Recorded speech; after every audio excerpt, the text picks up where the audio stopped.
नमस्कार दोस्तों, शिवपुराण में आपका बहुत बहुत स्वागत है। आज हम पढ़ने वाले हैं शिवपुराण की श्री रुद्र संहिता के 5वें खंड के 6वें अध्याय त्रिपुर सहित उनके स्वामियों के वध की प्रार्थना। तो चलिए शुरू करते हैं। व्यास जी ने पूछा, हे सनत कुमार जी, जब उन त्रिपुर स्वामियों की बुद्धि उनकी प्रजा सहित मोहित हो गई तब क्या हुआ? कौन सी घटना घटी? प्रभु कृपा कर इस विषय में मेरे ज्ञान को बढ़ाइए। तब व्यास जी के प्रश्न का उत्तर देते हुए सनत कुमार जी बोले, हे महर्षि, जब उन तीनों पुरों का मुख पूर्व दिशा की ओर हो गया और तारकाक्ष, कमलाक्ष और विद्युन्माली नामक दैत्यों ने भगवान शिव का पूजन और अर्चन छोड़ दिया, तब उनके राज्य में चारों ओर दुराचार फैल गया। उस समय भगवान विष्णु और ब्रह्मा जी सभी देवताओं के साथ भगवान शिव की स्तुति करने कैलाश पर्वत पर गए। वहां पहुंचकर उन्होंने शिव जी को साष्टांग प्रणाम किया। तत्पश्चात देवता बोले, हे देवादिदेव, हे करुणा निधान, आप सभी जीवों के आत्मस्वरूप कल्याण करने वाले और अपने भक्तों की पीड़ा हरने वाले हैं। गले में नीला चिन्ह होने के कारण आप नीलकंठ कहलाते हैं। हम हाथ जोड़कर आपको प्रणाम करते हैं। आप सब प्राणियों एवं देवताओं के लिए वंदनीय हैं तथा सभी बाधाओं और विपत्तियों को दूर करते हैं।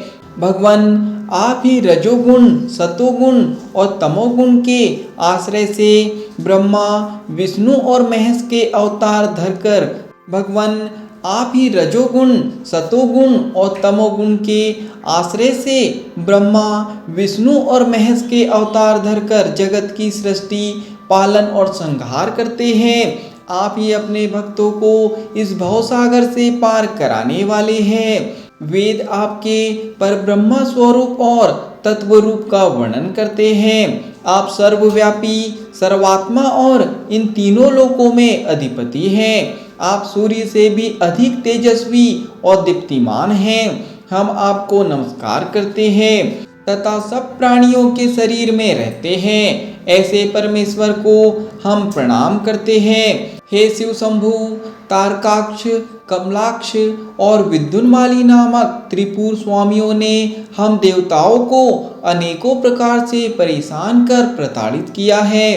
वे देवताओं का विनाश करने के लिए उन्मुख हैं। हे प्रभु, हम आपकी शरण में आए हैं। भगवान, उन असुरों का विनाश करके हमारी रक्षा कीजिए। इस समय तीनों असुरों ने धर्म मार्ग को छोड़ दिया है और नास्तिक शास्त्र का पालन कर रहे हैं। आपकी इच्छा के अनुसार तारकाक्ष, कमलाक्ष और विद्युन्माली तीनों धर्म कर्म से विमुख हो गए हैं। अतः अब आप उनका वध कर देवताओं को मुक्ति दिलाइए। इस प्रकार सभी देवता चुप हो मस्तक झुकाकर खड़े हो गए। तब भगवान शिव बोले, हे देवताओं, तारकाक्ष, कमलाक्ष और विद्युन्माली तीनों ही यद्यपि धर्म से विमुख होकर धन, वैभव और ऐश्वर्य रूप में डूबकर सब कुछ भूल गए हैं, परंतु फिर भी वे असीम भक्त रहे हैं। जब भगवान विष्णु ने उन त्रिपुर स्वामियों को वहां की प्रजा के साथ मोहित कर धर्म कर्म से विमुख कर दिया है, तो वे स्वयं ही उनका वध क्यों नहीं कर देते? शिव जी के ये वचन सुनकर ब्रह्मा जी बोले, हे परमेश्वर, आप भक्त वत्सल हैं। पाप आपसे कोसों दूर भागता है। प्रभु, आपकी आज्ञा के बिना इस जगत में पत्ता तक नहीं हिलता। भगवान, आपकी इच्छा के अनुरूप ही विष्णु जी ने उन सबको मोहित कर पथभ्रष्ट किया है। अब आप उन त्रिपुर स्वामियों का वध करके इस जगत का उद्धार कीजिए।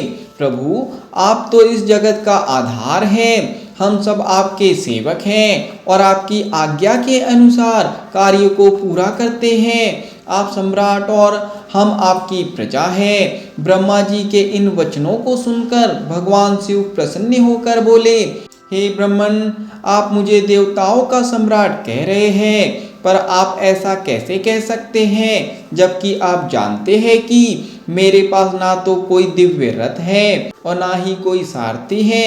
फिर भला मैं कैसे उन सर्व सुविधा संपन्न त्रिपुर स्वामियों को युद्ध में परास्त कर पाऊंगा। मेरे पास तो धनुष भी नहीं है जिससे मैं उन दैत्यों का वध कर सकूं। भगवान शिव के यह कहते ही सब देवता प्रसन्न हो गए।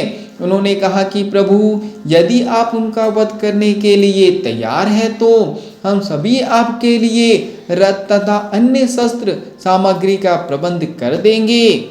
यहाँ पर शिवपुराण की श्री